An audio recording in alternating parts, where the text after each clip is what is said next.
Apakah semua orang yang puasa bisa mendapatkan 4 kemuliaan tadi atau tidak? Ini poinnya. 4 itu kalau digabungkan jadi takwa namanya. Singkatnya, apakah semua orang puasa pasti bertakwa? Ya, tanya-tanyakan Al-Quran. Apa jawaban Allah di Al-Quran? Dijawab langsung di ayat Syam. Al-Baqarah ayat 183. Ya ayyuhalladzina amanu kutiba alaikumus kama kutiba alal ladzina min la'allakum. Nah, kalimat tattaqun itu diawali dengan kata la'allakum. La'alla itu namanya harfu taraji. Saya ulang ya, di ilmu nahwu la'alla disebut harfu taraji. Al-Imam As-Suyuti berkomentar begini. Setiap ada satu harapan, keinginan besar yang ingin dicapai, tapi diawali dengan kata la'alla atau la'allakum, ini menunjukkan bahwa harapan itu tidak mungkin bisa dicapai kecuali dengan kesungguhan, keseriusan. Jadi ketika Allah menutup kalimat puasa, ayat puasa dengan kata la'allakum, seakan memberi kesan tidak semua orang puasa akan mendapatkan kenaikan takwa dan jaminan 4 kemuliaan tadi kecuali orang yang serius puasanya, orang yang sungguh-sungguh puasanya.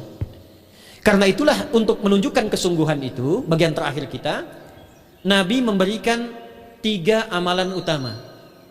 Saya akan bacakan dengan cepat 3 amalan utama yang dikuatkan oleh beliau kepada para sahabat sebelum tiba Ramadan dan sampai sekarang menjadi kurikulum Ramadan Nabi. Jadi kalau ibu bapak ingin mengeluarkan kurikulum Ramadan Nabi, nanti bikin agenda saat Ramadan ya, supaya nggak pusing nanti kalau masuk hari pertama apa yang dikerjakan, hari kedua apa yang dikerjakan, subuh apa, siang apa, sore apa. Cuman nanti saya berikan 3 yang pokok ini. Ada 3. 1, meningkatkan sholat. Saya ulang ya, meningkatkan apa? Salat. Kalau meningkat secara singkatnya berarti bertambah dari yang sekedar fardu, tambah dengan apa? Sunnah. Maka dari sekarang keluarkan semua jenis sholat-sholat sunnah. Keluarkan dari sekarang apa saja, siang dan malamnya. Yang rawatib ada berapa rawatib? Rawatib 12. Ya, rawatib itu yang melekat dengan sholat fardu dan menentukan untuk memperbaiki sholat fardu. Menambah, jadi kalau kurang khusyuk ditambah dengan sunnahnya disebut rawatib. Bisa sebelum, bisa setelah sholat fardu.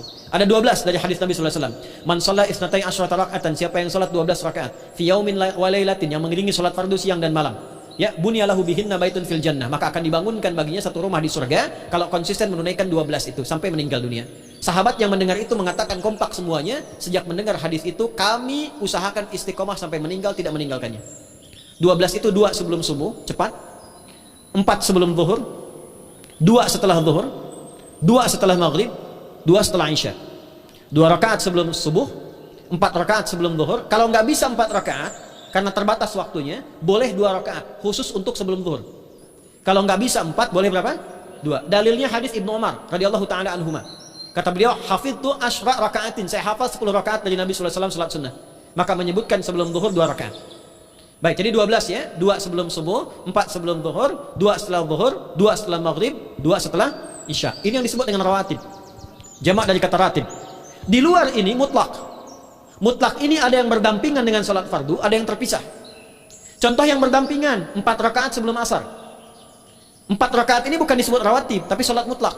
Cuma waktunya berdampingan dengan salat fardu. Jadi dia nggak memengaruhi salat fardu, cuma punya keutamaan sendiri. Apa keutamaannya? Hadis Ibnu Umar radhiyallahu taala anhuma ketika beliau menyampaikan qala Nabi sallallahu alaihi wasallam rahimallahu ra'an shalla qabla al-asri arba'an.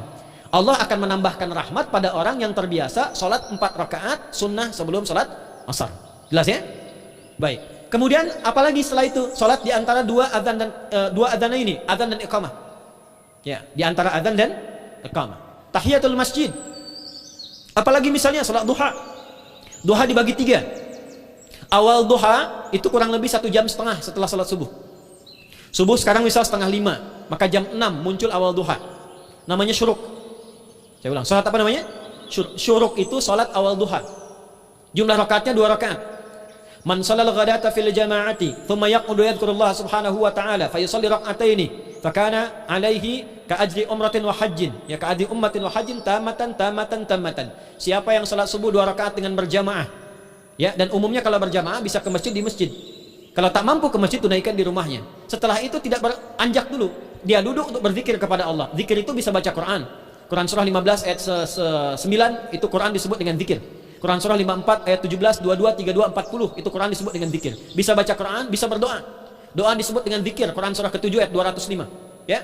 Bisa dengan apa lagi? Bertafakur, ya, mengaji, ta'lim, itu disebut dengan zikir. Ali Imran ayat 190 191. Alladzina yadhkuruna Allaha qiyaman wa qu'udan wa 'ala junubihim wa yatafakkaruna fi khalqis samawati wal ard. Ya, disebut dengan zikir. Bisa bertasbih. Zikir pagi petang, kalimat-kalimat thayyibah. Ada itu di Quran surah ke-4 ayat 103. Jadi habis salat subuh zikir dulu. Doa dulu, zikir dulu, belajar dulu, tafsir dulu. Setelah itu muncul syuruk. Perjalanannya disebut isyraq, melewati masyrik, satu tombak bayangan, dia sholat 2 rakaat, itu pahala sholatnya senilai haji dan umrah. Sempurna. Bukan sudah haji, bukan. Mau kemana? Ibu mau haji dulu? Tidak. Ya, hajinya nanti, bulan Dzulhijjah. Tapi senilai haji dan umrah, itu 2 rakaat. Awal duha disebut apa? Syuruk. Pertengahan duha, sekitar jam 9, jam 10. Jumlahnya 2 sampai 4 rakaat. Ya, 2 sampai 4 rakaat. Apa fungsinya? 1, mengganti seluruh zikir yang ada dalam tubuh kita. Mata berzikir, telinga berzikir, lisan berzikir, bisa diganti dengan 2 rakaat duha. Itu waktunya pertengahan duha. Kurang lebih dari jam 8, 9, 10 lah. Kurang lebih 3 jam itu. Ya. Yang kedua, bisa menghambat atau menghentikan, menahan satu musibah umum. Misal ada kebanjiran nih, atau macet nih.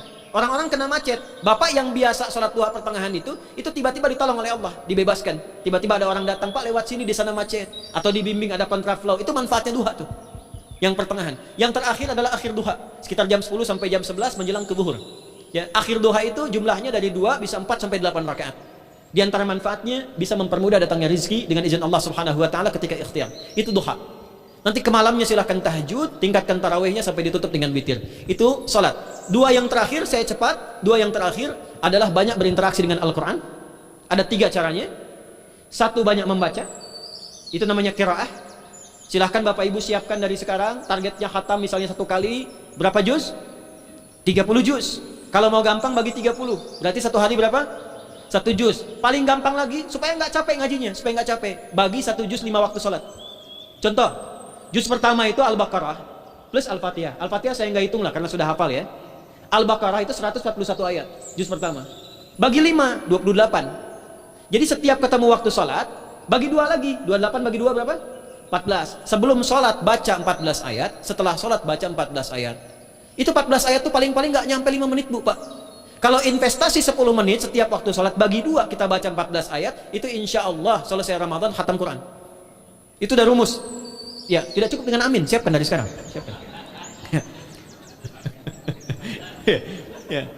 Kemudian mengkaji, kajian, tilawah. Itu tilawah itu di hadis Muslim pahalanya banyak.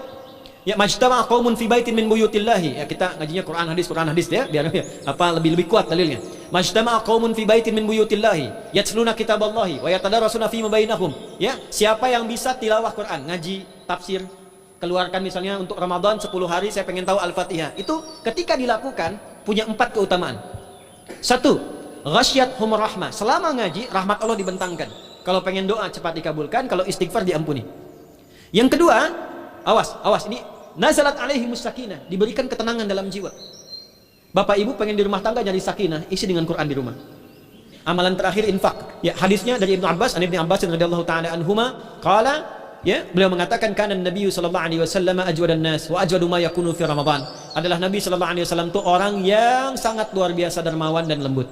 Dan bertambah dermawan lagi ketika tiba Ramadan. Apa yang dilakukan Nabi? Mensupport sahabat, siapapun yang punya anggaran untuk infak, disiapkan sebelum Ramadan. Jangan berpikir banyak Bu. Yang penting ada anggaran, 30 ribu nggak ada masalah. Setiap hari 1000, tidak harus uang, makanan. Pernah dengar hadis ini nggak? Siapa yang memfasilitasi bukaan orang puasa, walaupun dengan sebiji kurma dan sehirup air, maka dia mendapatkan pahala seperti orang puasa itu tanpa dikurangi sedikit pun. Ada? Hadisnya sahih di At-Tirmidzi. Tapi bukan berarti nyari kurma ke Tanah Abang setiap hari 1. Terus minumnya 1 sedotan aja ganti-ganti. Ya, maksudnya apa? Yang paling minimal kita bisa keluarkan. Itu pahalanya 700 kali lipat dikali 10. Paling standar. 700 kali itu standar biasa di hari ini. Dalilnya Al-Baqarah ayat 261 yang dibacakan Adinda tadi kita itu. Ramadan kali 10 lagi. Maka dari itu disiapkan dari sekarang untuk infak. Kalau kami di desa itu ibu saya selalu kalau Ramadan itu RT-nya setiap rumah. Ini untuk bukaan hari ini rumah A, rumah B, rumah C. Bukaan besok rumah A, rumah B, rumah C. Boleh tuh di PWM Pak dipraktikkan. Ya, misalnya anggota perserikatan siapa dikasih kesempatan mungkin nanti yang lain kurmanya, yang ini misalnya jeruknya, yang ini ininya. Setiap ada bukaan ya kirim ke yatimnya, ya kemudian ke pondok-pondok asuhan Muhammadiyah yang tadi disebutkan sekian ribu itu, cari pahala, cari pahala. Ya, saya kira itu yang bisa saya sampaikan sampai dengan batas waktu yang diberikan. Semoga bermanfaat dan semoga Allah Subhanahu wa taala memberikan kemuliaan kepada kita semua, kesehatan. Dan saya yang terakhir saya ingin sampaikan doa penting. Tolong hafalkan doa ini. Dan ini doa yang diajarkan Nabi menjelang Ramadan, supaya mendapatkan kesehatan, kekuatan, keselamatan untuk beribadah saat Ramadan. Hadisnya di At-Tirmidzi nomor hadis 3254. Qala, langsung saja qala Nabi sallallahu alaihi wasallam, Allahumma ahillahu alaina bil yumni wal iman was salamati wal Islam Rabbi wa Rabbuka Allah. Nah, itu tolong nanti dihafalkan, tadi sudah direkam, dibimbing. Nanti ketika ditetapkan masuk awal Ramadan, bacakan itu. Ya Allah, anugerahkan awal Ramadan kepada kami dengan ketenangan, kedamaian, kekuatan iman, keselamatan, sehat, nggak sakit sampai selesai puasanya, diberikan kekuatan untuk ibadah dalam keislaman, dan diikhlaskan hanya karena Allah Subhanahu wa taala. Subhanakallahumma wa bihamdika nasyhadu an la ilaha illa anta nastaghfiruka wa natubu ilaik. Wa akhiru da'wana alhamdulillahi rabbil alamin. Wal 'afu minkum fastabiqul khairat. Assalamualaikum warahmatullahi wabarakatuh.